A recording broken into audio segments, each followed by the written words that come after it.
warahmatullahi wabarakatuh. Perkenalkan, nama saya Muhammad Ahiliyatullah dari PJKR 5A, NPM 181063107095. Saya sini akan menjelaskan tentang manajemen sistem dan administrasi olahraga. Tentang manajemen. 1. Apakah manajemen itu? Draft dan Marchik dari 1998 mengarahkan manajemen sebagai proses keputusan dari organisasi target secara efektif dan efisien melalui perencanaan, pengorganisasian, kepemimpinan, dan pengontrolan organisasi. Dubrain, Ireland, dan William 1989 mendefinisikan manajemen sebagai koordinasi dan proses integrasi dari pemanfaatan sumber daya manusia, sumber daya keuangan, sumber daya alam, sumber daya teknologi, informasi, sumber daya teknik, dan lain-lain untuk mencapai tujuan yang spesifik melalui pencernaan, perorganisasian, kepemimpinan, pengontrolan, dan sistematik kepegawaian. Hersey dan Blackhart dari 1982 dan DeCenzo dan Robbins dari 1999 mencatat bahwa manajemen bekerja dengan melalui perseorangan juga kelompok untuk menyelesaikan organisasi target. Buku Education Administrator dari 1955 memiliki penjelasan yang panjang tentang manajemen sebagai proses mutlak melalui orang yang tepat untuk sumber daya alam yang bersedia dan dibuat seefektif mungkin untuk mencapai tujuan dari organisasi. Dewan Peninjau Manajemen Olahraga SMPAC yang mewakili Dewan Asosiasi Olahraga dan Pendidikan Jasmani Nasional NASPE dan Manajemen Olahraga Masyarakat Amerika Utara NASSM dari 1993 sampai 2000. Lebih lanjut mengidentifikasikan manajemen olahraga sebagai ladang pembelajaran yang menawarkan latihan dan pendidikan spesialisasi yang dibutuhkan oleh individu yang mencan karir dalam banyak segmen industri. Tanpa memperhatikan definisi ini, Drucker 1980 percaya bahwa manajemen dengan kompetisinya, dengan integritas, dan dengan penampilannya akan sangat menentukan dan sangat penting dalam ikatan memasuki milenial baru.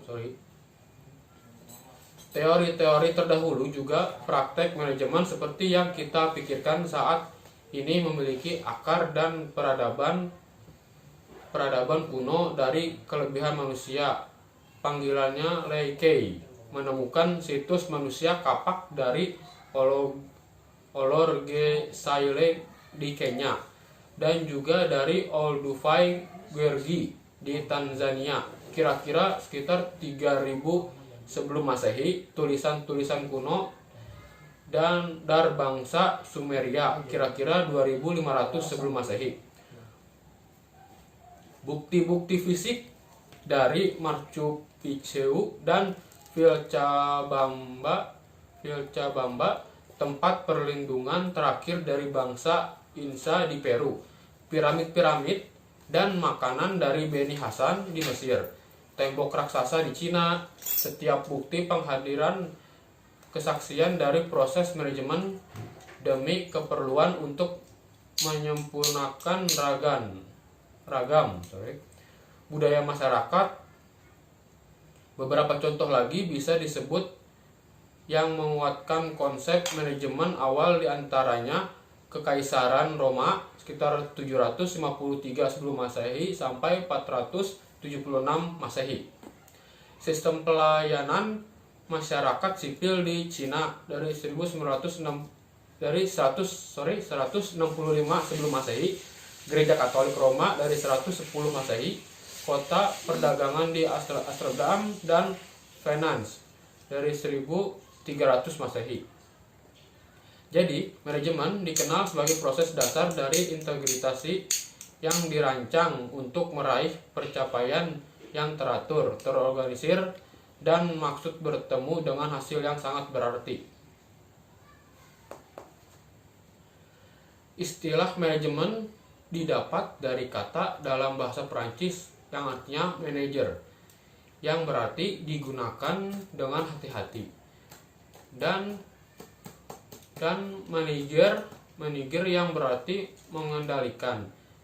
Istilah tersebut sangat sering digunakan pada sistem pelatihan kuda dan lambat laun dipakai untuk operasi militer. Dalam peperangan dan perorganisasian, kembali militer yang berhubungan dengan pengadilan atau kontrol. 2. Apakah manajer itu? Seorang manajer adalah seorang yang aktif secara khusus dan merupakan bagian dari proses manajer secara spesifik. Seorang manajer adalah seorang yang melakukan perencanaan, pengambilan keputusan, mengorganisasikan staf, memimpin, memotivasi. Mereka adalah anggota organisasi yang berkoordinasi, berinteraksi, mengatur, menjaga, mengawasi, dan bekerja secara langsung dengan anggota-anggota lainnya. Robbins and Coulter dari 1999. Manajer dapat merupakan seorang guru, pendidik jasmani, pelatih olahraga, direktur.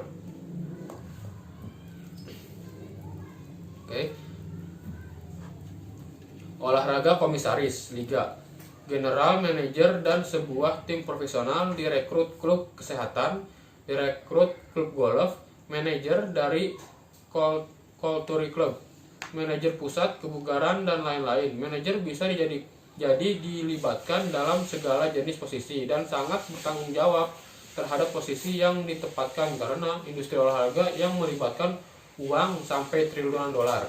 3.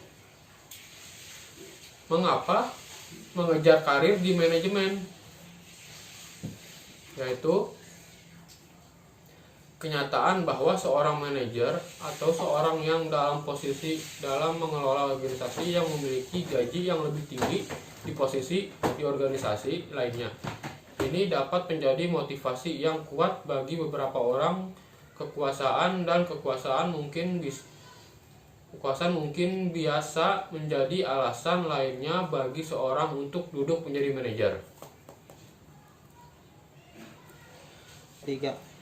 Manajer biasanya mengontrol fungsi dari masing-masing bagian, seperti kenaikan gaji atau promosi, menjadikan sumber daya manusia lebih efektif, menentukan beban kerja. Beberapa lebih suka tugas manajemen sebagai guru atau pelatih, yang lain suka berekreasi, membangun atau melibatkan langsung dalam ide perubahan dan kerja. Akhirnya, seorang masuk ke dunia manajemen dan menjadi manajer dengan sebagai macam alasan yang berbeda. B. Prinsip manajer dan struktur organisasi. Beberapa prinsip yang paling penting adalah sebagai berikut. Struktur manajer organisasi harus melaksanakan B. Prinsip manajemen dan struktur organisasi. Beberapa prinsip yang paling penting adalah sebagai berikut. Struktur manajemen organisasi harus menjelaskan penjelasan tanggung jawab dan tanggung jawab untuk tujuan. Organisasi harus dipenuhi secara efisien dan berhasil. Manajemen harus mendelegasikan kewenangan untuk individu yang bertanggung jawab. Ini kekuasaan dan tugas yang terkait harus ditetapkan secara jelas untuk menghindari tumpah tindih berwenang. Kebanyakan kewenangan formal terkonsentrasi di bagian atas dan cenderung menurun sebagai salah satu pergerakan menurun tangga. Pekerjaan manajemen mungkin lebih efektif diorganisasi oleh fungsi doktrin, kesatuan atau kesatuan pemerintah menyatakan bahwa semua orang yang terlibat dalam jenis pekerjaan tertentu harus berfungsi di bawah otoritas tunggal atau supervisor.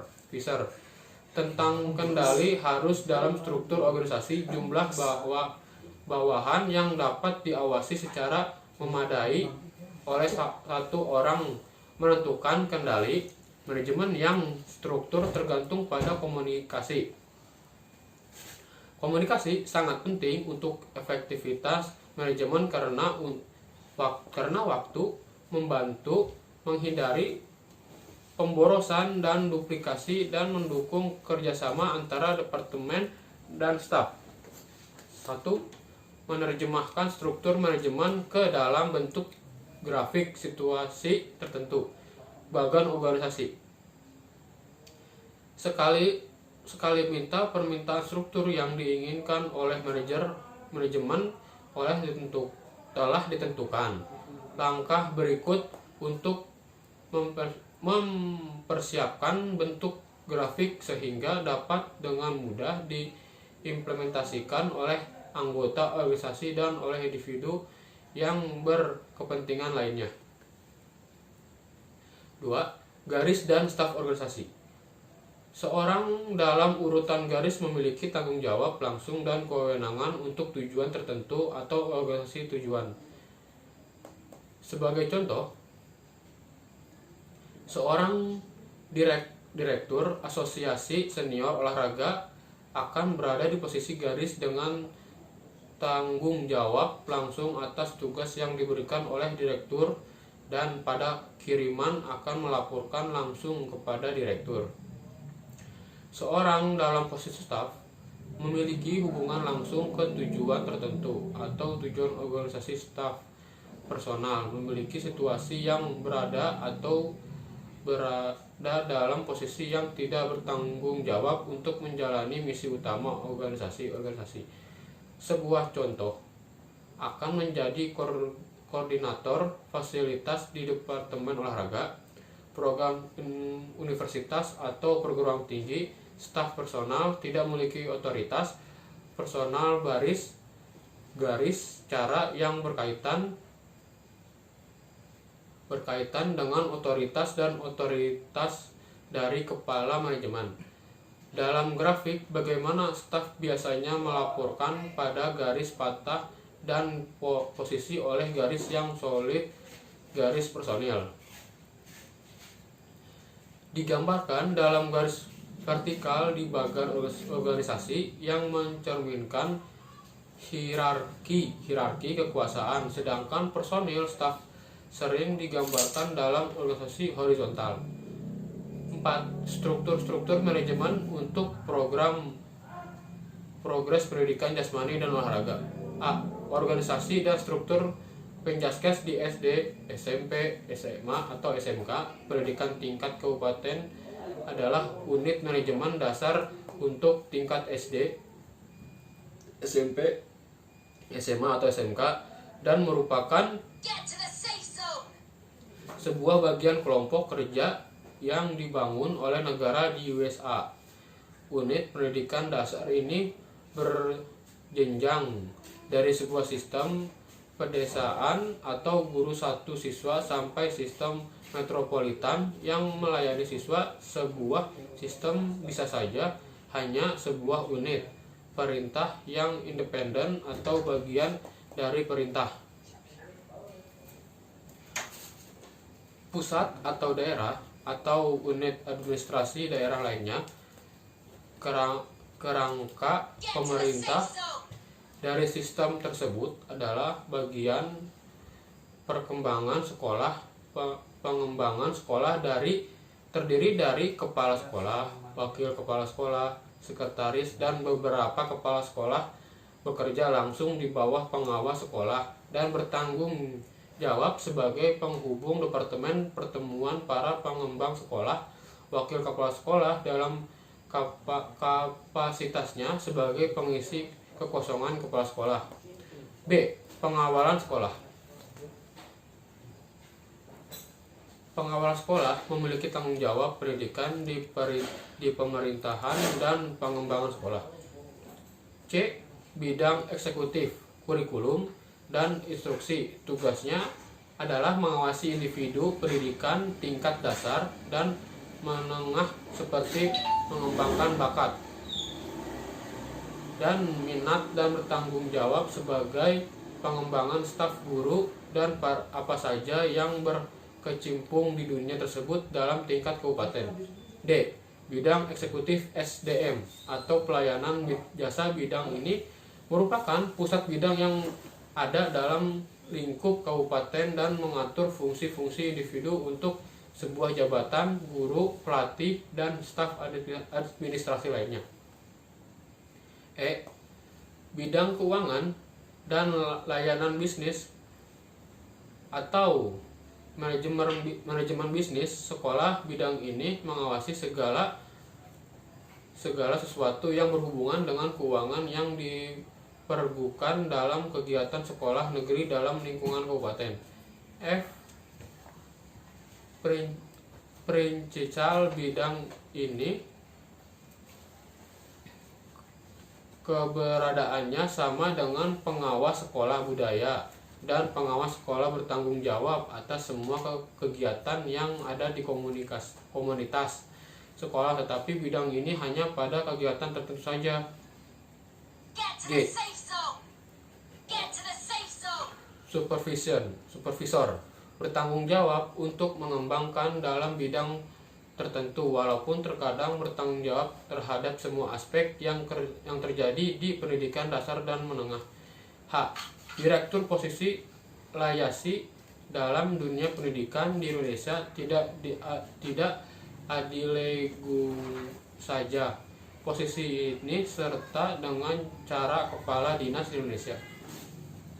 I. Konsultan olahraga pada pendidikan menengah, memberikan konsultasi pendidikan manajemen dan bidang olahraga eskul yang berhubungan dengan olahraga. 5. Struktur dan organisasi Penjaskes di tingkat perguruan tinggi dan universitas. Penjaskes di tingkat perguruan tinggi dan universitas terdiri dari 4 komponen: instruktur dasar dan program kegiatan fisik, program keguruan, program non-keguruan seperti kepelatihan dan sebagainya, program kursus tingkat perguruan tinggi. C. Administrasi olahraga.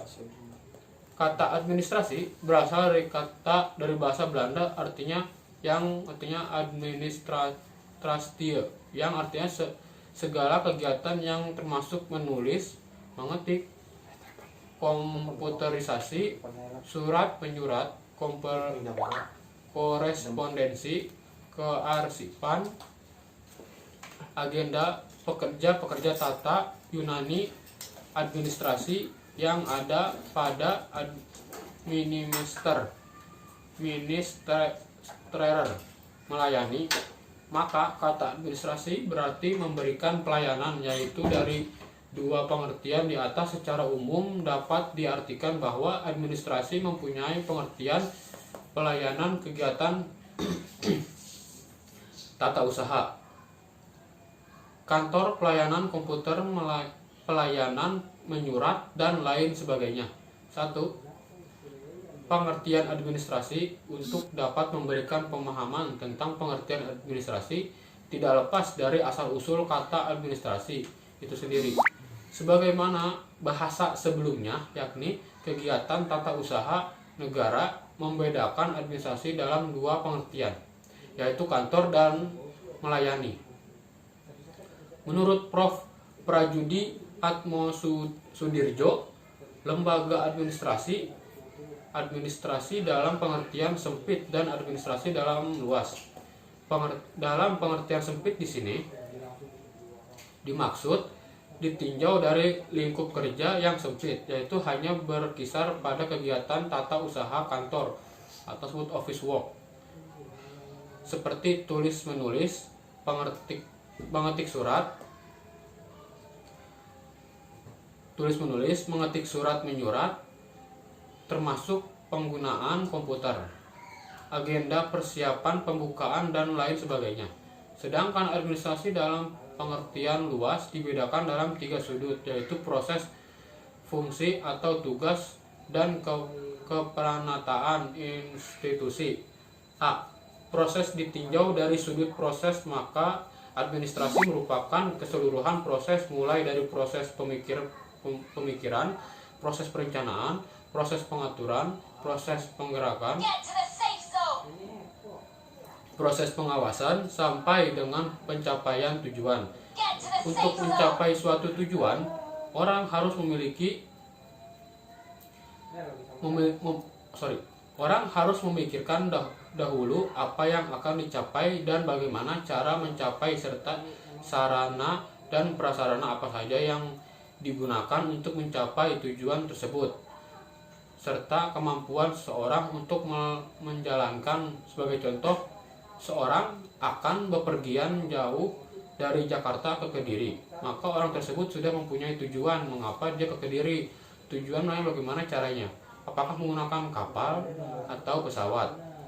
Lalu tersediakan biaya untuk itu, dan yang tidak kalah pentingnya adalah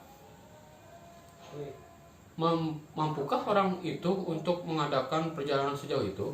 B. Fungsi atau tugas ditinjau dari sudut fungsi atau tugas administrasi.